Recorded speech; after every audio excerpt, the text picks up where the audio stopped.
جہاں میں مانگنے والوں کے سر کبھی اونچے نہیں ہوتے، اور غیرت ہے بڑی چیز جہان تگ و دو میں۔ بھائی آپ طاقتور بنے۔ دیکھیں نا، ایک نوجوان نے آ کے حضور کی بارگاہ عالی مرتبت میں عرض کیا تھا، یا رسول اللہ صلی اللہ علیہ وسلم غریب ہوں، کچھ دیجئے۔ تو حضرت جابر بن عبداللہ رضی اللہ تعالیٰ عنہ فرماتے ہیں، ہم نے حضور سے بڑا کچھ سنا، یہ لفظ نہیں، لفظ لا، یعنی میرے پاس نہیں ہے، یہ ہم نے حضور سے سنا ہی نہیں۔ ایسا کوئی محبوب کہیں ہوگا نہ کہیں ہے، بیٹھا ہے چٹائی پہ مگر عرش نشیں ہے، اور ملتا نہیں کونین کو کیا کیا تیرے در سے، بس ایک لفظ نہیں ہے جو تیرے لب پہ نہیں ہے۔ اور یہ فاضل بریلوی رحمت اللہ علیہ کا انداز بھی دیکھیے، کہتے ہیں واہ کیا جود و کرم ہے شہ بطحا تیرا۔ اور یہ ذرا دیکھیے شعری ذوق دیکھیے، واہ کیا جود و کرم ہے شہ بطحا تیرا، نہیں سنتا ہی نہیں، نہیں، کیا انداز ہے۔ اب یہ کیسی زبان ہے اور کیسا یہ محاورے کا استعمال ہے، جو شعری ذوق رکھتے ہیں وہ سمجھیں۔ کہتے ہیں نہیں سنتا ہی نہیں، کون؟ مانگنے والا تیرا۔ یا رسول اللہ آپ سے مانگنے والا نہیں سنتا، حضور عطا کرتے۔ اور ایک جگہ پہ فرماتے ہیں، میرے کریم سے گر قطرہ کسی نے مانگا، دریا بہا دیے ہیں دربے بہا دیے ہیں۔ حضور تو دیتے، پر نوجوان نے جب آ کے عرض کی نا، یا رسول اللہ صلی اللہ علیہ وسلم کچھ دیجئے، وہ جوان ہو، چڑھتی جوانی ہو، اور پھر وہ سوال کرے۔ ہمارے ساتھ ایک دوست پڑھا کرتا تھا، یہ 3 مہینے کی چھٹیاں ہوتی تھی تو وہ مستریوں کے ساتھ مزدور لگ جاتا۔ ہم نے اسے کہا، یار تو مطلب 9th 10th کے اندر مزدوری کرنے جانا؟ تو کہندا سی، یار میں قد میرا ایڈا بڑا ہے، ابا جی کو مانگ دیا شرم آؤندی۔ یہ سوچ نوجوانوں میں پیدا ہونی ضروری ہے۔ اب میں ابا جی سے مانگوں؟ مجھے تو دینا چاہیے۔ اس نے آ کے عرض کی، یا رسول اللہ صلی اللہ علیہ وسلم کچھ دیجئے، تو حضور فرمانے لگے، تیرے پاس کچھ بھی نہیں؟ اس نے کہا، ایک پیالہ ہے میرے پاس گھر میں اور ایک کمبل ہے۔ اتنا غریب بندہ ہے کوئی محفل میں جس کے گھر میں ایک ہی پیالہ ہو، ایک ہی کمبل ہو؟ کوئی بھی نہیں اتنے بڑے مجمع میں۔ لیکن اگر کوئی ہماری غریبی کا رونا پوچھے تو میرا خیال ہے ہر تیسرا بندہ دوسرا بندہ غریب ہے، اور بڑا ہی غریب ہے۔ ایک پیالہ ایک کمبل، کریم نے فرمایا لے کے آؤ، وہ لائے تو محبوب فرمانے لگے، کون خریدے گا؟ ایک نے کہا 1 دینار، ایک نے کہا 2 دینار۔ محبوب نے بولی لگوا دی، 2 دینار کا بیچ دیا، فرمایا جا 1 دینار کی روٹی لے جا۔ یہ نوجوانوں کو فکر دی کہ وہ انویسٹمنٹ میں تم نے ذات سے اپنے گھر سے لینی ہے۔ وہ 10-15 ہزار کا ٹھیلا بھی کسی سے نہیں کہنا تو لگا کے دے، جاؤ 1 دینار کا کھانا لے جاؤ، 1 دینار کا کلاڑا خرید کے لاؤ۔ صحابہ فرماتے ہیں وہ کلاڑا لایا، پر نصیب دیکھو اس کلاڑے میں دستہ نبی کریم نے اپنے دستے مبارک سے لگایا۔ فرمایا جا جنگل میں جا کے لکڑیاں کاٹ اور بیچ، کھا بھی اور کھلا بھی، پی بھی اور پلا بھی، 10 دن مجھے نظر نہ آنا۔ او یارو یہ کیا بات ہوئی؟ مایوس رہنا، کمزور رہنا، فلانے نے میرے ساتھ تعاون نہیں کیا تو میں پیچھے رہ گیا، فلانے نے ہاتھ نہیں پکڑا۔ تو اپنی دنیا آپ پیدا کر، اگر زندوں میں خود جد و جہد کر، میدان میں اتر، ہمت کر۔ حضرت حسن بصری رحمت اللہ علیہ کے پاس ایک نوجوان نے آ کے عرض کی، حضور بس آج کے بعد میں نے کام نہیں کرنا۔ فرمایا تمہیں کیا ہوا ہے؟ کہنے لگا، آج میں نے عجیب منظر دیکھا ہے، میں نے دیکھا ہے کہ ایک شیر نے شکار کیا بکرے کا، آدھا کھایا ہے، آدھا منہ میں پکڑ کے پہاڑی پہ چڑھ گیا۔ وہاں ایک نابینا لومڑی بیٹھی تھی، باقی کا اس نے اسے کھلایا ہے۔ تو حضور میں یہ سمجھ گیا ہوں کہ جو رب اس نابینا لومڑی کے لیے بندوبست کرتا میرے لیے بھی کرے گا، لہذا میں نے کام نہیں کرنا۔ حضرت حسن بصری بڑا مسکرائے، فرمانے لگے کہانی میں کردار تو نے 2 دیکھے، ایک شیر ایک لومڑی۔ فرمانے لگے کیا بات ہے تیری؟ تو نے لومڑی بننے کا پروگرام بنایا, شیر بننے کا کیوں نہیں بنایا؟ تو شیر بننا, شکار کر, خود بھی کھا, دوسروں کو بھی کھلا. یہ کیا بات ہوئی؟ امت کے جوان فائلیں لیے دفتروں کے چکر لگاتے اور اپنی بغل میں کاغذات لیے امبیسیوں کے پھیرے کاٹتے اور ایجنٹوں سے سوال کرتے کہ مجھے ملک سے باہر جانا ہے, کیا طریقہ ہے؟ یہاں رہ کے بھی محنت ہو سکتی ہے, اپنی مٹی پہ چلنے کا سلیقہ سیکھو. سنگ مرمر پہ چلو گے تو پھسل جاؤ گے. دوستو سنو, میرے کریم نے فرمایا جا لکڑیاں, ایک پیشہ برا ہے میرے بھائیوں, ایک پیشہ, وہ ہے کسی کے آگے ہاتھ پھیلانا. باقی دنیا میں کوئی پیشہ برا جو ٹھیلا لگاتا ہے اور مالٹے بیچتا ہے اور سیب بیچتا ہے, بڑا عزت والا آدمی. یہ شارٹ کٹ چھوڑ دو, دوسروں پہ بھروسہ کرنا چھوڑ دو. وہ شاعر ایک بیٹھا تھا نا, شاعر مجھ سے ناراض نہ ہو جائیں, تو کئی دفعہ وہ شعر و شاعری میں بھی ان کی حالت بڑی خستہ ہو جاتی ہے. جن دنوں لوگ پتلے کپڑے پہنتے ہیں, بعض شاعروں نے ان دنوں میں بھی موٹی چادر لی ہوئی ہوتی ہے. تو ایک جگہ بیچارہ بیٹھا تھا کونے میں, اللہ ماشاءاللہ سب کی بات نہیں, تو حالت ایسی خستہ تھی. ایک بندہ 5 روپے پھینک گیا, تو تھا خوددار, بڑی تکلیف کو اٹھا اپنے پیسے. تو اس نے کہا آپ کی حالت بتا رہی ہے, آپ کو ضرورت ہے. اس نے کہا ضرورت پڑی تو اللہ رسول سے مانگوں گا, تیرے سے کیوں مانگوں گا؟ شعر بڑا قیمتی کہا. اس نے کہا یہ آرزوئے کرم اور میں آپ سے کروں, یہ آرزوئے کرم اور میں آپ سے کروں, یہ بھیک اس کو دیجئے جس کا خدا نہ ہو.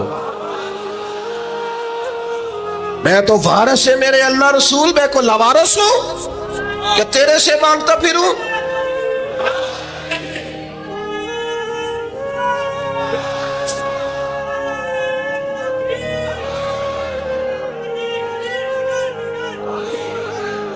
ماشاءاللہ ماشاءاللہ.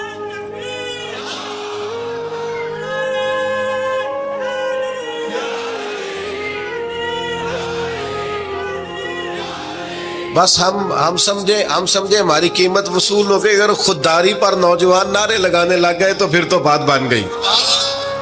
لگتا ہے محنت کا ارادہ بن گیا ہے. انشاءاللہ تعالی کشکول ٹوٹنے کا ٹائم آ گیا ہے. کرم کی برکھا برسے گی, یہی ملت کا جوان قیادت کرے گا. اور یاد رکھنا, ہمیشہ قیادتیں غریبوں کے بچوں نے کی ہیں, جنہوں نے آدھی قیمت پہ کتابیں لے کے پڑھی ہیں, بڑی ڈگریاں انہوں نے حاصل کی ہیں. یہ کمزور نہ پڑھو. نبی پاک داعیہ اللہ ہے, حضور نے جگایا ہے. 15 دن نظر نہ آنا, مزدوری کر. وہ نوجوان 15 دنوں کے بعد آیا. اب تیرا حال کیا ہے؟ اس نے کہا حضور پہلے ایک پیالہ تھا نا, اب سارے گھر کے برتن بن گئے. پہلے ایک بستر تھا, اب سارے گھر کے بستر. اور نوجوانوں, ہم نے سہارا بننا ہے. ماں سے کہنا ہے اب تو نے آنسو نہیں بہانے, تیرا پتر بڑا ہو گیا ہے. بہن سے کہنا ہے اب تو کبھی پریشان نہیں ہوگی, تیرا بھائی بڑا ہو گیا ہے. بوڑھے باپ کے پاس بیٹھ کے کہنا ابا جی بس اب آنسو پوچھ دو, آج کے بعد پریشان نہیں ہونا, پتر جوان ہے. اپنی بیوی سے, بچوں سے کہنا کہ کسی خواہشات پوری کرنے کے لیے تمہیں دیر تک انتظار نہیں کرنا پڑے گا, ہم میدان میں ہیں. بس اپنی مٹی پہ چلنے کا سلیقہ سیکھو. سنگ مرمر پہ چلو گے تو پھسل جاؤ گے. نبی پاک نے محنت کو سپورٹ کیا ہے, مشقت کو سپورٹ کیا. حضور علیہ السلام نے فرمایا سب سے بہترین کمائی وہ ہے جو تو اپنے 2 ہاتھوں سے محنت کر کے کھاتا ہے. فرمایا اللہ کے نبی حضرت داؤد علیہ السلام محنت کر کے کمایا کرتے. سنگیوں کام کرنا. اور دوسری بات, بھروسہ اللہ رسول پہ. بھروسہ, ادھر دیکھو میری طرف, دنیا داروں سے امیدیں لگا لیتے ہو بہت زیادہ. تو دنیا دار بندے بیچارے کمزور ہوتے ہیں. جی یہ الیکشن کے دن تھے, گزشتہ سے پیوستہ الیکشن جو گزرا ہے, تمہارا میرا ایک پیار والا دوست بھی ایک ایم این اے کے امیدوار کا بڑا ووٹر سپورٹر تھا. یہاں اس نے اس کا بیج فوٹو والا لگایا ہوا تھا. میں رات کو دیر سے جلسے سے لوٹ رہا تھا تو وہ کھڑا تھا باہر, اور اندر امیدوار صاحب تقریر کر رہے تھے. میں نے کہا ادھر آ. وہ آ گیا. میں نے کہا تو بڑا ووٹر سپورٹر ہے, جا تقریر سن جا کے, تیرا لیڈر تقریر کر رہا ہے, تو باہر گھوم رہا ہے. کہندا پیر صاحب جھوٹ پیا ماردا جے سارے. جھوٹ بول رہا ہے, کرنا کرانا کچھ نہیں. تو میں کہ یار جی ایڈے پکے ووٹر سپورٹر نو بھی پتا ہے کہ جھوٹ پہ ماردا ہے, تو ہم تو ویسے ہی سپورٹر نہیں ہیں. ہم نے تو کی محبت تو سیاست کا چلن چھوڑ دیا. ہم اگر عشق نہ کرتے تو حکومت کرتے. او بھائی, جب پکے ووٹر سپورٹروں کو امیدیں نہیں ہیں تو آپ کن سے امیدیں لگائے بیٹھے ہیں؟ آپ جدوجہد کریں اور امیدیں اللہ رسول سے. نبی پاک علیہ السلام نے فرمایا جو رب پہ بھروسہ کرے گا اللہ کی رحمت اس کی کفایت کرے گی. وَإِن يَتَوَكَّلْ عَلَى اللَّهِ فَهُوَ حَسْبُهُ, وہ اللہ پہ بھروسہ کرے گا اللہ اس کے لیے کافی ہو جائے گا. ادھر دیکھو یار موبائلوں والے دوستو, بات سنو. گھبراہٹ نہیں, ٹینشن نہیں, انزائٹی نہیں, ڈپریشن نہیں. مومن اور ڈپریشن, مومن اور انزائٹی, مومن اور ٹینشن. او جی مجھے پتہ نہیں مجھے کیا ہو رہا ہے, جی مجھے خوف آتا ہے. آپ کو خوف آتا ہے مومن ہو کے؟ آپ کو یہ کرونا کے دن تھے تو مجھے لے گئے ایک سرکاری ہاسپٹل میں, آپ کچھ یہاں بات کریں, لوگوں کو حوصلہ دیں. تو ایک ڈاکٹر صاحب مجھ سے کہنے لگے جی مجھے نہ تنگ جگہ بڑی گھٹن ہوتی ہے, تو موت سے بڑا ڈر آتا ہے, قبر تو بڑی تنگ ہوتی ہے. میں نے کہا ڈاکٹر صاحب کچھ بھی. کہنے لگے سانس ہی نہیں آتا, چاروں جانب سے بند ہے. تو میں نے کہا بچہ بھی تو ماں کے پیٹ میں سانس لیتا ہے نا. آپ نے تو سبحان اللہ کہا. وہ ڈاکٹر تھے, انہوں نے نہیں کہا. وہ کہنے لگی جو تے اماں لیندی صاحب. ہنستے نہیں جی, باتیں ہنسنے کو نہیں سنا رہا, میں فکری باتیں کر رہا ہوں. کہا وہ تو اماں آکسیجن لیتی ہے تو بچے کو جاتی ہے. تو میں نے کہا چلے ڈاکٹر صاحب وہ جو انڈے سے بچہ نکلتا ہے اس کے تو چاروں جانوں کوئی صورت نہیں ہوتی سانس کی. تو مجھے کہنے لگے آپ کہنا کیا چاہتے ہیں؟ میں نے کہا میں یہ کہنا چاہتا ہوں قبر کی دو حالتیں ہیں. قبر دوزخ کے گڑھوں میں سے گڑھا بھی ہے اور جنت کے باغوں میں سے باغ بھی ہے.